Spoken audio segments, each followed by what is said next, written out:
没给萧初然反应的机会，叶晨便拉着他大步朝着人群中的凯利维斯特。此刻的凯利维斯特正是核心圈里的核心，所有人都端着酒杯看向他，听着他侃侃而谈。而刚才那位佐佐木美纪更是在外围一脸崇拜地看着凯利维斯特。就在这时，他余光瞥见叶晨与萧初然大步上前，后面还跟着董若琳以及自己的堂姐佐佐木幸子。他顿时皱起眉头，紧盯着叶晨，观察他究竟想干什么。而这时候，叶晨已经迈步来到人群外，正要叫凯利维斯特的时候，佐佐木美纪嘴角泛起冷笑，随即大步走上来，故意用稍大一些的音量开口道：叶先生，叶先生，你未被允许到这里来。如果佐佐木美纪真的是想劝走叶晨，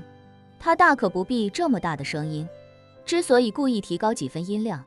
就是想吸引所有核心圈人群的注意，只要大家都关注过来，自己就可以顺带借题发挥一把。刚好佐佐木家族的家主，也是他与佐佐木幸子的爷爷同样在这里，他便可以顺势对着佐佐木幸子开一波嘲讽。核心圈的人虽然都围着凯利维斯特谈天说地，但毕竟都是有头有脸的人物，大家说话的音量也并不算高，所以佐佐木美纪这一嗓子便吸引了所有人的注意。这时佐佐木美纪眼看大家都看向自己，于是连忙一脸抱歉地说道：不好意思，不好意思，我不是有意惊扰大家，这位先生和太太是我姐姐幸子请来的客人，他们从华夏小城市来，可能不太了解东京这种派对的规矩，我替他们向大家说声抱歉。说罢，他又赶紧对叶晨说道：不好意思，叶先生，您虽然得到了派对的邀请函，但在这种派对上，大家私下聊天的群体都是关系非常熟悉的好朋友，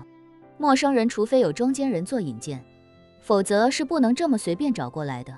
而且就算有中间人引荐，中间人也要先问一问大家是否有意认识新朋友。大家先是看着佐佐木美纪的个人表演，随后又看向佐佐木美纪口中的那位叶先生。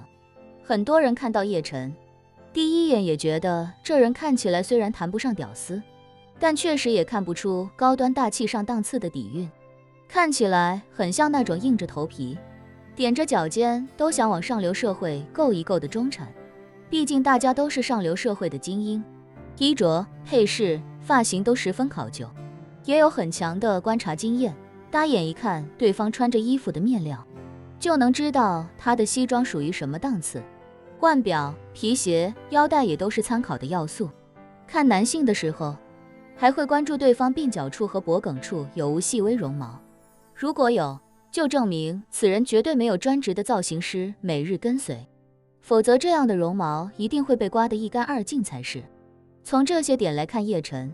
明显就不具备上流社会的要素。而就在所有人对叶晨都十分轻视的时候，如众星捧月般的凯利维斯特却震惊无比地看着叶晨和萧初然。他作为一个设计师，今日之所以能在东京诸多富豪中被如此关注甚至恭维，不是他真的多有面子，而是他之所以来东京参加这个派对，完全是因为背靠费家家主费可欣。至于费可欣对叶晨什么态度，凯利维斯特再清楚不过了。事实上，凯利维斯特能跟费可欣走得近，主要也是得益于当初费可欣为了接近叶晨的老婆萧初然，特意把他请过来一起演戏，否则以他的段位，连见费可欣一面的机会都未必有。而这段时间以来，费可欣也投桃报李，给了凯利维斯特不少好机会。这次凯利之所以会出现在这里，就是因为费家与三井家族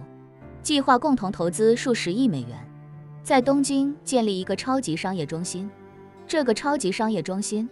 不但会建成东京最大的购物中心，还会搭配超高层的写字楼以及超豪华酒店以及超豪华的大型酒店公寓，甚至还将配建一所高端私立医院，结合美国和日本的医疗人才，依托两国的顶尖医院来为富豪提供优渥的医疗服务。他之所以要来日本投资，一方面是因为美日两国关系密切，相关投资政策宽松。另一方面，美国上流社会的高端精英对日本的印象确实一向不错，很多人也愿意来日本投资，甚至养老。费可欣在美国手握充沛的西方资源，手里资金又十分充沛，在见证了爷爷对生存的强烈渴望之后，他就意识到这种生意能做，而且能做得很大，让那些西方顶级富豪到日本养老，甚至在这里做临终关怀。这其中的利润空间和市场前景一定非常可观。在费可欣看来，这样的项目只要发展得好，不但能炒地皮、卖房子、租商铺和写字楼，还能把一群美国富豪带过来消费，是十拿九稳的好生意。而且费家做生意不图短平快，而是图滚雪球。一旦把日本发展成西方富豪的第二故乡以及养老地，那将为费家创造出源源不断的利润和收益。为此，费可欣专程来日本考察一番，打算将这件事提上日程。三井家族得知费可欣要来日本投资，而且还是要把西方有钱的大冤种带到日本来消费，也立刻意识到这其中巨大的商业利益。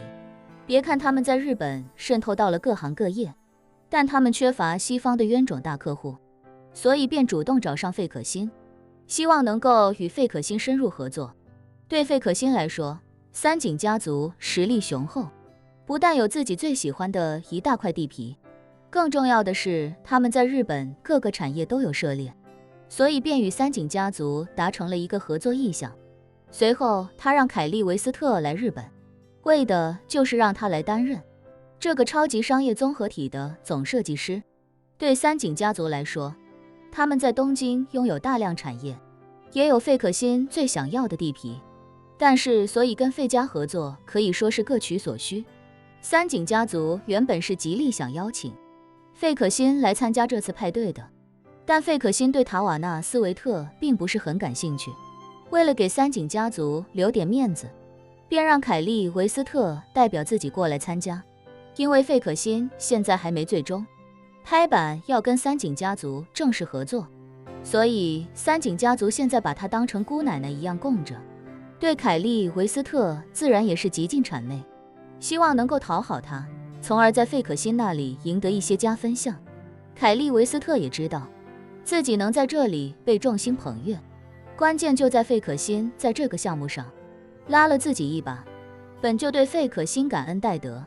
如今在这里见到叶晨和萧初然，更是激动得无以复加。于是他推开围在自己身边的众人，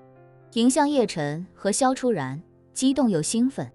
佐佐木美纪没想到凯利·维斯特竟然朝着自己这边走了过来，猜不透凯莉要干什么的他迎上去走到凯莉面前，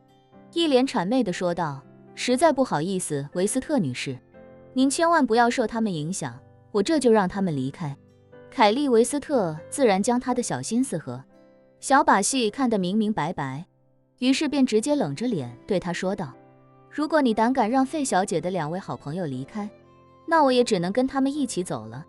到时候如果影响到费小姐和三井家族的合作，